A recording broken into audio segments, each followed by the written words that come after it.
মেয়েটা বুঝতে পারে নাই তার জন্যই মাটি খোঁড়া হচ্ছে।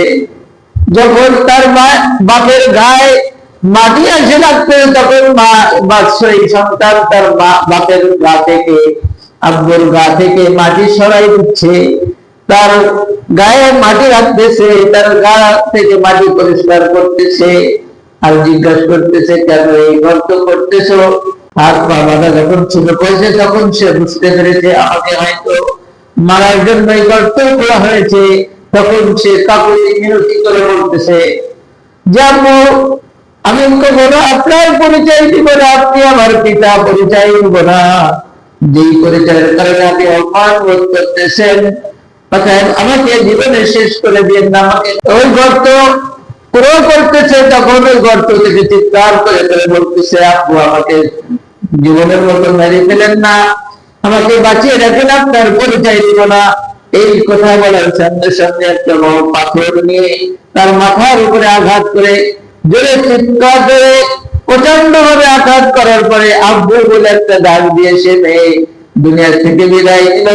আলহামদুলিল্লাহ, আলহামদুলিল্লাহ ওয়াকাফা ওয়া সালামুন আলা ইবাদিহিল্লাযীনা ইসতাফা আরসালাহু বিল হাক্কি বাশীরাও ওয়া নাযীরা وداعيا إلى الله بإذنه وسراجا وقمرا منيرا. أما بعد فأعوذ بالله من الشيطان الرجيم. بسم الله الرحمن الرحيم. إن المسلمين والمسلمات والمؤمنين والمؤمنات والقانتين والقانتات والصادقين والصادقات والصابرين والصابرات والحافظين فروجهم والحافظات والذاكرين الله كثيرا والذاكرات أعد الله لهم مغفرة وأجرا عظيما.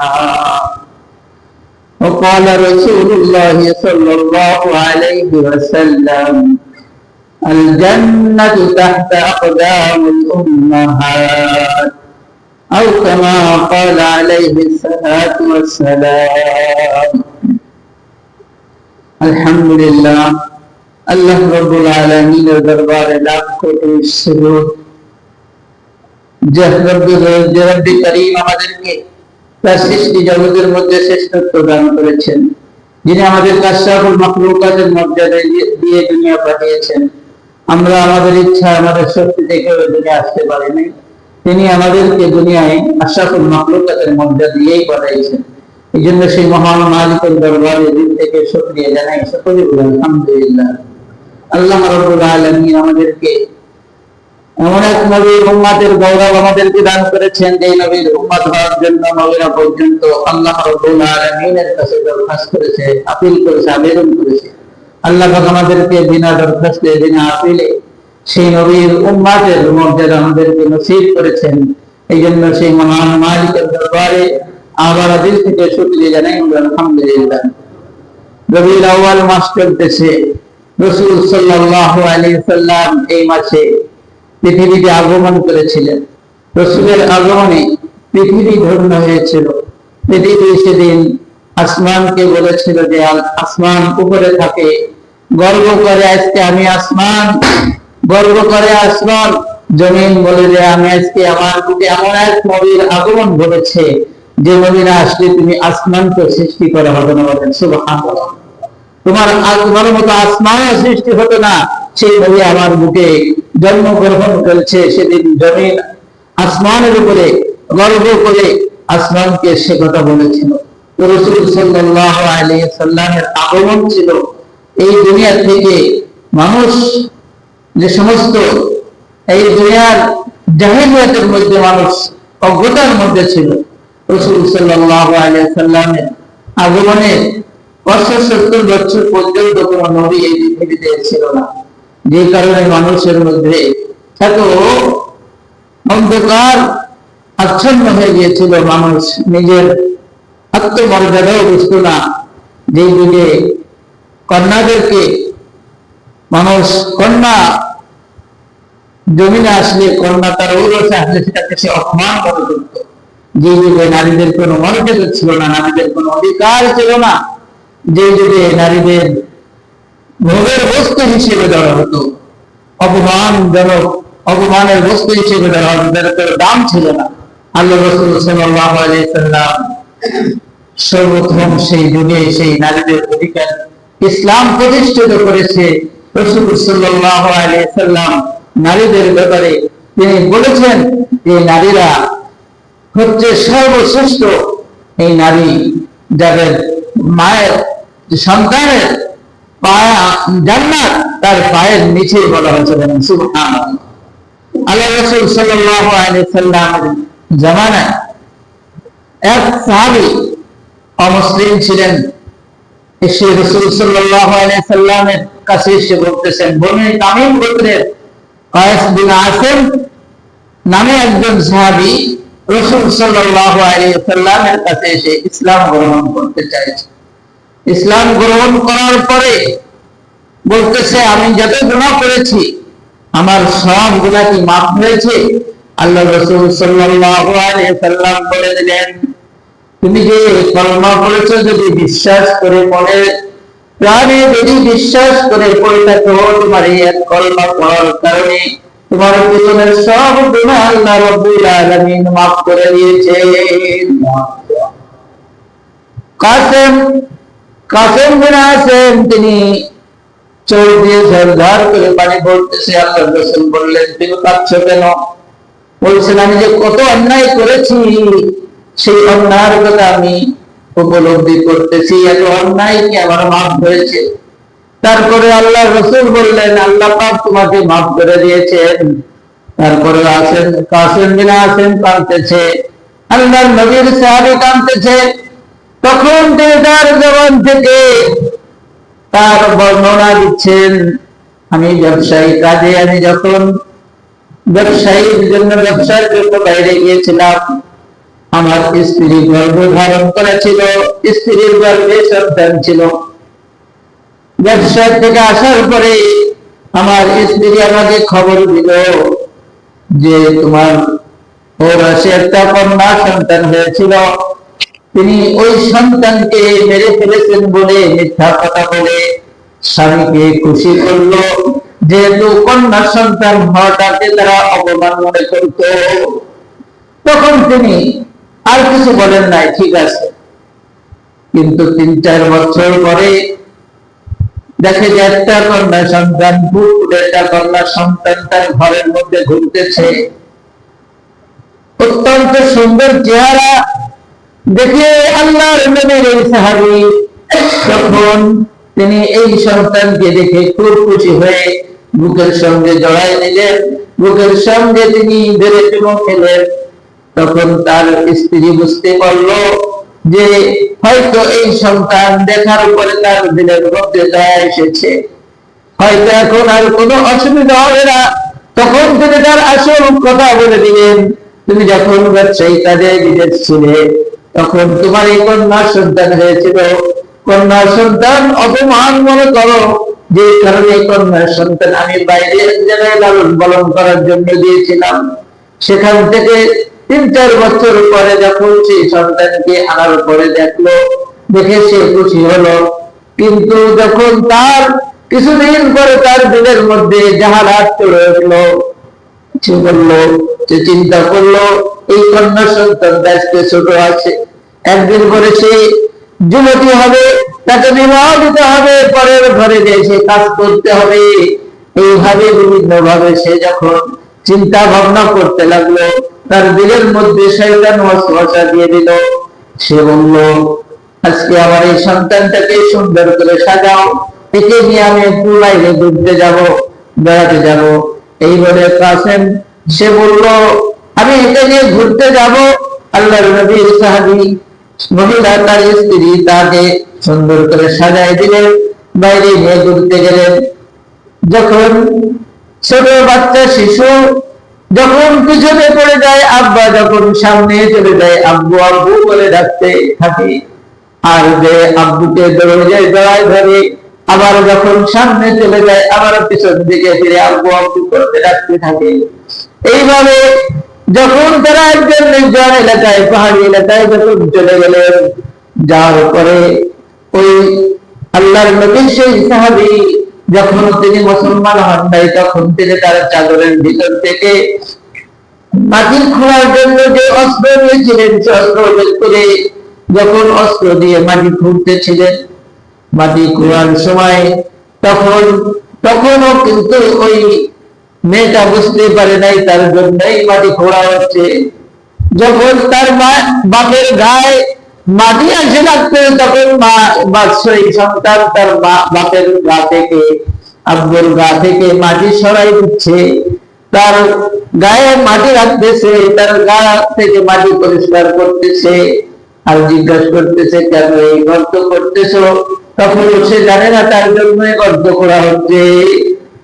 যখন গর্ত করা শেষ হয়ে গেছে, যখন গর্ত করা শেষ হওয়ার পরে যখন ওই আল্লাহর নবীর সাহাবী যখন তার ওই কন্যা সন্তানের হাত পা বাঁধা শুরু করেছে, হাত পা বাঁধা যখন শুরু করেছে, তখন সে বুঝতে পেরেছে আমাকে হয়তো মারার জন্যই গর্ত করা হয়েছে। তখন সে কাকুতি মিনতি করে বলতেছে যে আম্মু, আমি কখনো আপনার পরিচয় দিব না, আপনি আমার পিতা পরিচয় দিব না, যেই পরিচয়ের কারণে আপনি অপমান বোধ করতেছেন, অতএব আমাকে জীবনে শেষ করে দিয়ে না, আমাকে মৃত্যুবরণ করাই দিয়ে না, আমাকে মেরে ফেলেন না। এরপর পাষাণ হৃদয় এলাম মানুষ, তখন সে ওই গর্তের মধ্যে ফেলে যখন তাকে মাটি দিয়ে ওই গর্ত পুরো করতেছে, তখন ওই গর্ত থেকে চিৎকার করে করে বলতেছে আব্বু, আমাকে জীবনের মতো মেরে ফেলেন না, আমাকে বাঁচিয়ে রাখেন, আপনার পরিচয় দিব না। এই কথা বলার সামনে সামনে একটা বড় পাথর নিয়ে তার মাথার উপরে আঘাত করে জোরে চিৎকার করে প্রচন্ড ভাবে আঘাত করার পরে আব্বু বলে একটা ডাক দিয়ে সে মেয়ে দুনিয়া থেকে বিদায় নিল। আল্লাহ রাব্বুল আলামিন কোরআনের মধ্যে বলছেন বিআইয়ি যামবিন কুতিলাত ওয়া ইযা সুহুফু নুশিরাত। আল্লাহ রাব্বুল আলামিন বলছেন কোন অপরাধে, কোন কারণে এই সমস্ত নিষ্পাপ কন্যা শিশুদেরকে হত্যা করা হয়েছে, কিয়ামতের দিন আল্লাহ রাব্বুল আলামিন তাদের কাছে জিজ্ঞাসা করবে। এই কথা বলতেছে আর কাঁদতেছে। এই করুণ ইতিহাস শুনে আল্লাহ রাসূল সাল্লাল্লাহু আলাইহি সাল্লাম তার চোখ থেকে ঝরঝর করে পানি পড়তেছে, তিনিও সহ্য করতে পারতেছেন না যে একজন পিতা তার সন্তানকে কিভাবে এভাবে তাকে হত্যা করতে পারে, এটা কোনো মানুষ হতে পারে না, ঠিক না বেঠিক? এইভাবে যে যুগে কোন কন্যা সন্তানের কোন অধিকার ছিল না, আল্লাহ রাসূল সাল্লাল্লাহু আলাইহি সাল্লাম সর্বপ্রথম কন্যা সন্তানের অধিকার প্রতিষ্ঠিত করলেন।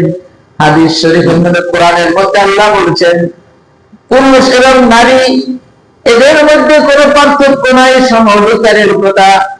কিছু নারীবাদী সংস্থা আছে, কিছু বুদ্ধিজীবী আছে, নাস্তিকেরা আছে, তারা নারীর অধিকারের কথা বলে নারীদেরকে এই ঘর থেকে বের করে নিয়ে তারা তাদের জন্য সাধন করে, তাদের জন্য কামনা তাদের সঙ্গে তারা সেটাকে লাভ করার জন্য তারা নারীদেরকে ঘর থেকে বের করার জন্য এই সমস্ত কথা স্লোগান তাদেরকে শেখায় যে নারীদেরকে নারীর অধিকার হরণ করে ইসলাম তাদেরকে ঘরের মধ্যে আবদ্ধ করে রেখেছে।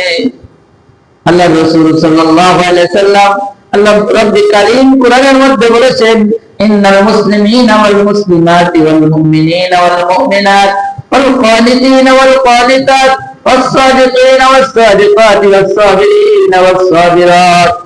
এই লম্বা একটা আয়াত আল্লাহ রাব্বুল আলামিন এখানে বলতেছেন যে ইন্নাল মুসলিমিনা ওয়াল মুসলিমাত, মুসলমান নারী এবং পুরুষ, ওয়াল মুমিনিনা ওয়াল মুমিনাত, নারী পুরুষ হোক অথবা মহিলা হোক, যদি সে মুমিন হয় ইন্নাল মুসলিমিনা ওয়াল মুসলিমাতি ওয়াল মুমিনিনা ওয়াল মুমিনাত ওয়াল কানিতিনা ওয়াল কানিতাত। এখানে পুরুষ এবং নারীদের কয়েকটা গুণ এখানে একসঙ্গে আল্লাহ আলোচনা করে লাস্টে যে আল্লাহ বলতেছেন, শেষকালে বলছেন আদাল্লাহু লাহুম মাগফিরা, এদের জন্য আমি আল্লাহ রাব্বুল আলামিন, নারী হোক অথবা পুরুষ হোক, তারা যদি এই সমস্ত গুণের অধিকারী হয়, আমি রব্বে কারীম তাদের জন্য আদাল্লাহু লাহুম মাগফিরা, আমি তাদের জন্য ক্ষমা প্রস্তুত করে রেখেছি। বলেন সুবহানাল্লাহ। এখানে নারীর ক্ষমা হবে, হবে না পুরুষের ক্ষমা হবে, এ কথাটি আল্লাহ বলেছেন? আল্লাহ বলেছেন না, নারী হোক অথবা পুরুষ হোক, যারা এই গুণগুলো অর্জন করবে আল্লাহ তাদেরকেই ক্ষমা করবে। এখানে নারীকে বাদ দিয়ে কোনো ঘোষণা আল্লাহ দেন নাই, ঠিক না বেঠিক? আদাল্লাহু লাহুম মাগফিরাতাও ওয়া আজরান আযীমা। আল্লাহ রাব্বুল আলামিন বলেছেন তাদের জন্য আমি জান্নাত, তাদের জন্য ক্ষমা প্রস্তুত করেছি, এবং আদাল্লাহু লাহুম মাগফিরাতাও ওয়া আজরান আযীমা, এবং মহা পুরস্কার আমি নারী হোক আর মহিলা আর পুরুষ হোক উভয়ের জন্য আমি মহা পুরস্কার প্রস্তুত করে রেখেছি। বলেন সুবহানাল্লাহ। আর এক আয়াতের মধ্যে আল্লাহ বলছেন মান আমিলা সালিহাম মিন যাকারিন আও উনসা ফালানুহয়িয়ান্নাহু হায়াতান তাইয়্যিবা। আল্লাহ বলছেন যদি কোন মান আমিলা সালিহা, যে ব্যক্তি নেক কাজ করবে, ভালো কাজ করবে, মিন যাকারিন আও উনসা, পুরুষ হোক অথবা নারী হোক, আল্লাহ রাব্বুল আলামিন তাদের জন্য এখানে তার দুনিয়া এবং পরকাল সব জায়গায় আল্লাহ রাব্বুল আলামিন তার জন্য কল্যাণ রেখেছেন, জান্নাতের মহা পুরস্কার তার জন্য রেখেছেন। বলেন সুবহানাল্লাহ। এখানে নারী এবং পুরুষের কোন পার্থক্য আল্লাহ রাব্বুল আলামিনের আয়াতের মধ্যে আল্লাহ করেন নাই, ঠিক না বেঠিক? কিন্তু এই নারীবাদী সমাজটা তারা বলে নারীর অধিকারকে ইসলাম হরণ করেছে। আল্লাহ রাসূল সাল্লাল্লাহু আলাইহি সাল্লাম নারীর অধিকার প্রতিষ্ঠিত করেছেন। আল্লাহ রাসূল সাল্লাল্লাহু আলাইহি সাল্লাম হাদিসের মধ্যে আছে, আল্লাহ রাসূল বলেছেন যখন কোন মানুষের কন্যা সন্তান হয়, একটি কন্যা সন্তান হয়, আল্লাহ রাসূল বলেছেন জান্নাতের থেকে ফেরেশতারা এসে তার জন্য সুখবর দেয়, তার মাগফিরাতের সুখবর দেয়, তার বরকতের সুখবর জানায় যায়। তোমার জন্য সুখবর যে তোমার একটা কন্যা সন্তান হয়েছে। বলেন সুবহানাল্লাহ। আল্লাহ রাসূল সাল্লাল্লাহু আলাইহি সাল্লামের কোন পুত্র সন্তান জীবিত ছিলেন না, ঠিক না বেঠিক?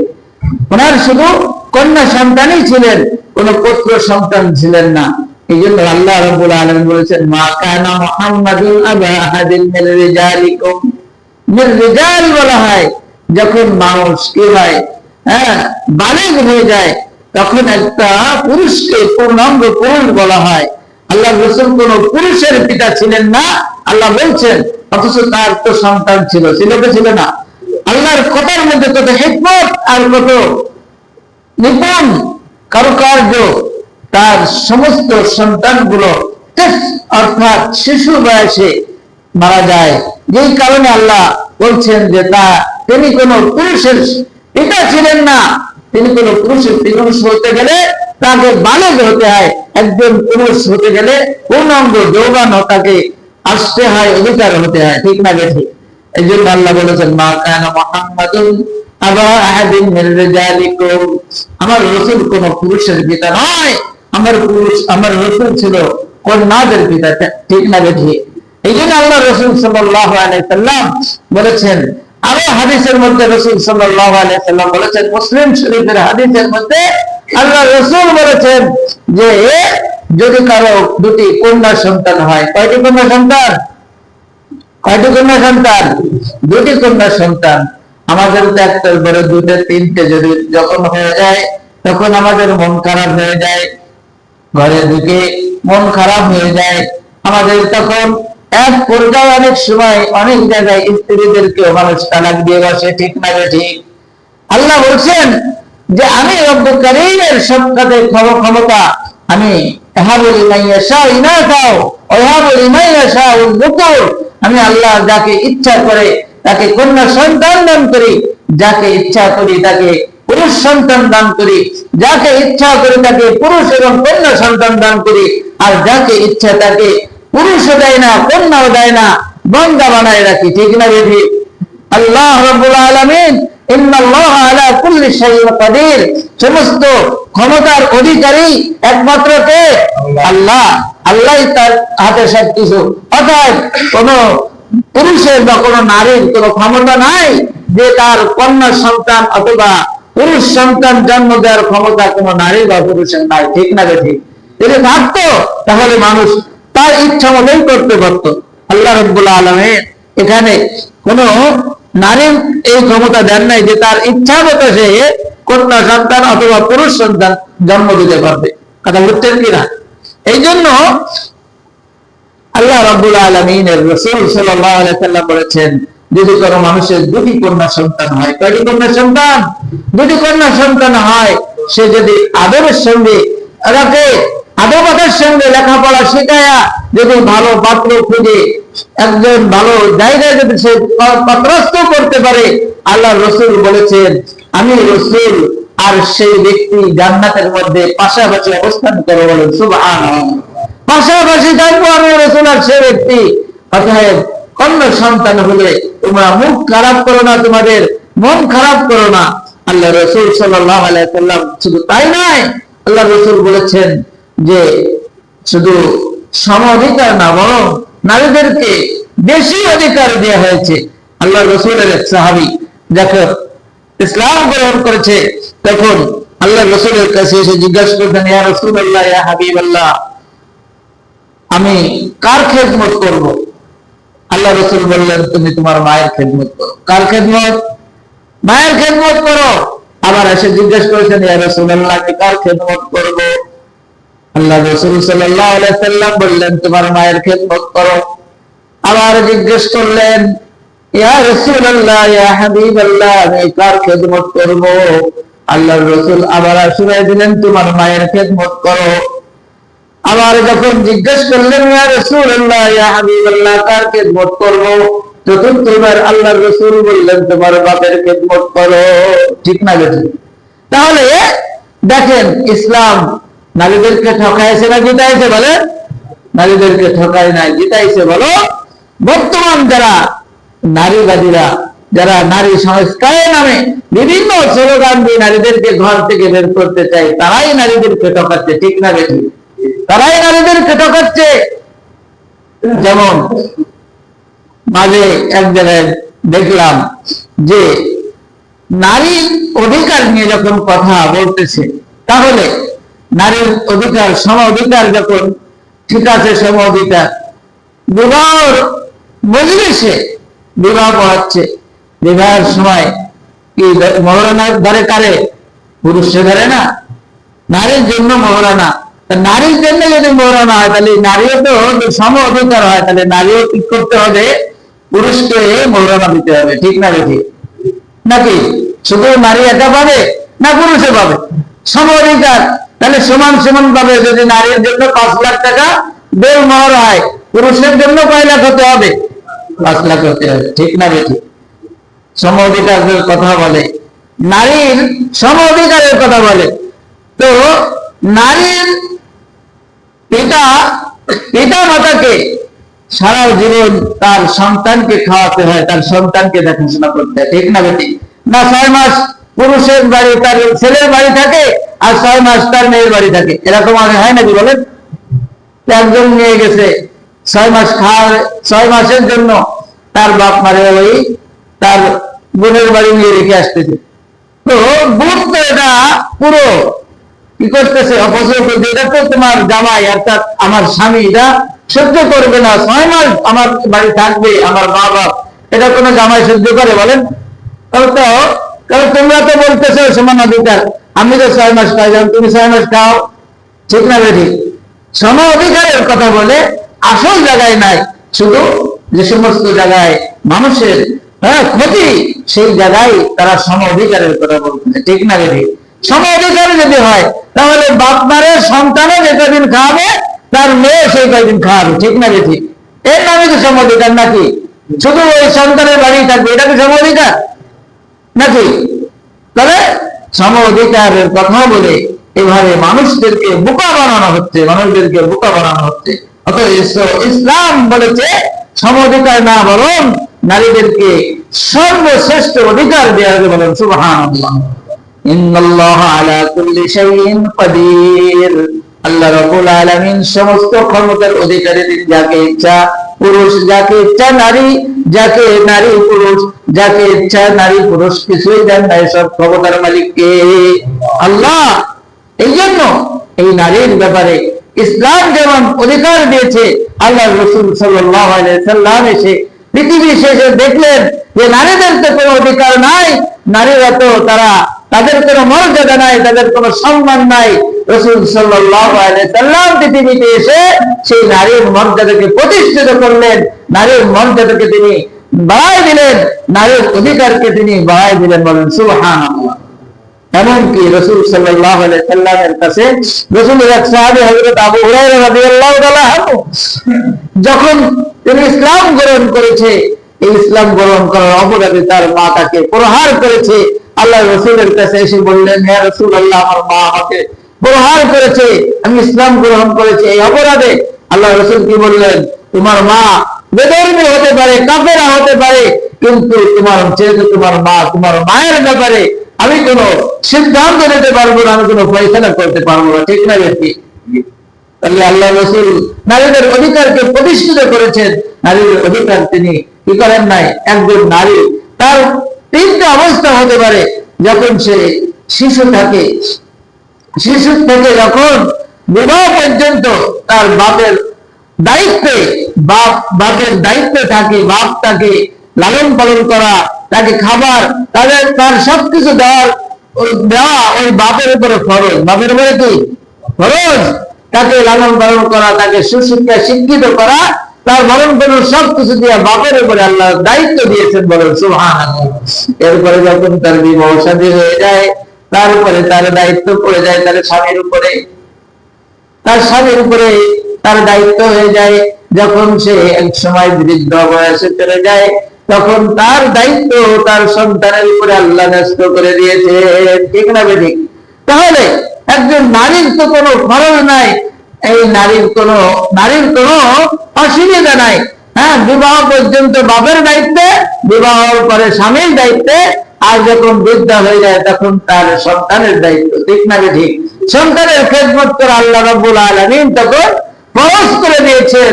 আল্লাহ রাসূল সাল্লাল্লাহু আলাইহি সাল্লাম বলেছেন যে আল্লাহকে বাদ দিয়ে যদি কাউকে সিজদা করার অধিকার থাকতো, সন্তান তার মাকে সিজদা করার অধিকার দেওয়া। ঠিক না বেঠিক? এই জন্য আল্লাহ কোরআনের মধ্যে বলেছেন, ওয়া আবুদুল্লাহ, আল্লাহর ইবাদতের পরেই আল্লাহ রাব্বুল আলামিন তার পিতা মাতাকে ইহসান করার জন্য, পিতা মাতার কথা শোনার জন্য, পিতা মাতার বাধ্য হওয়ার জন্য সন্তানকে বাধ্য করেছেন। কোরআনে বলেন সুবহানাল্লাহ। এই জন্য ভাই, তো সন্তান, নারীর অধিকার ইসলাম দিয়েছে না, কে দিয়েছে? ইসলাম ছাড়া নারীর অধিকার কেউ দিতে পারে না। ঠিক না বেঠিক? ইসলামী নারীর অধিকারকে প্রতিষ্ঠিত করেছে। আল্লাহ রাসূল সাল্লাল্লাহু আলাইহি সাল্লাম এই পৃথিবীতে রবিউল মাসে আগমন করে তিনি নারীর অধিকারকে প্রতিষ্ঠিত করেছিলেন। আজকের সমাজে যারা নারীদেরকে উলঙ্গ করতে চায়, আজকের সমাজে যারা নারীদেরকে ঘর থেকে বের করে অর্ধ উলঙ্গ করে তাদের যৌনতা নিয়ে যারা তাদের ব্যবহার করতে চায়, আল্লাহ রাব্বুল আলামিন তাদেরকে যেন সুবল দান করে, আর আমরা তাদের বিরুদ্ধে প্রতিরোধ করে তুলবো। নারীদেরকে সবসময়ের জন্য পর্দায় রাখার চেষ্টা করব। নারীদের অধিকার, নারীদের সব কাজে আমরা সহযোগিতা করে, আল্লাহ রাসূল যেমন তার স্ত্রীদেরকে সহযোগিতা করেছেন, আমরা আমাদের স্ত্রীদেরকে সহযোগিতা করব। ভালো চোখে দেখবো, মহব্বতের চোখে দেখবো, তো আল্লাহ রাসূলের উম্মত হতে পারবো। আর যে তাদের সঙ্গে খারাপ আচরণ করে আল্লাহ রাসূলের উম্মতের দাবি করতে পারবো না আমরা। ঠিক না বেঠিক? এই জন্য আল্লাহ রাব্বুল আলামিনের হাবিব তিনি যে এসে নারীদের যে অধিকার প্রতিষ্ঠিত করেছেন, আজকে উম্মত হয়ে আমাদের তো নারীদের অধিকার প্রতিষ্ঠিত করাই দায়িত্ব। ঠিক না বেঠিক? রাসূলের যে আদর্শ, সেই আদর্শ আমাদের বাস্তবায়ন করা আমাদের দায়িত্ব। আল্লাহ রাব্বুল আলামিন আমাদের সকলকে নারীর অধিকারকে প্রতিষ্ঠিত করার জন্য, নারীদেরকে মর্যাদা রেখে তাদেরকে সম্মান দেওয়ার জন্য আল্লাহ পাক আমাদের খাঁটি উম্মত হিসেবে কবুল করে। ইনশাআল্লাহ আমিন। ওয়া আখিরু দাওয়ানা আলহামদুলিল্লাহি রাব্বিল আলামিন। আসসালামু আলাইকুম ওয়া রাহমাতুল্লাহি ওয়া বারাকাতুহু।